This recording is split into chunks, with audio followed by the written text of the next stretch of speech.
এক অন্ধকার সন্ধ্যায় নিউ ইয়র্ক শহর কেঁপে উঠল।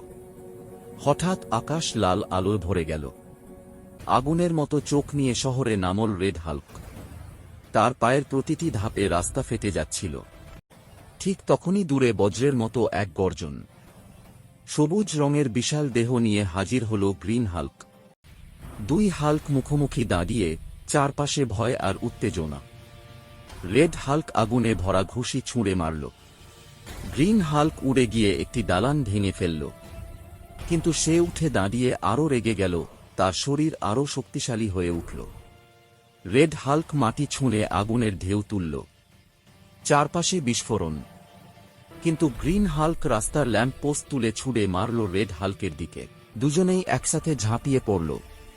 আকাশ কেঁপে উঠল, মাটি ফেটে গেল। গ্রিন হাল্ক তার সমস্ত শক্তি দিয়ে এক বিশাল ঘুষি মারল। বৌয়াম!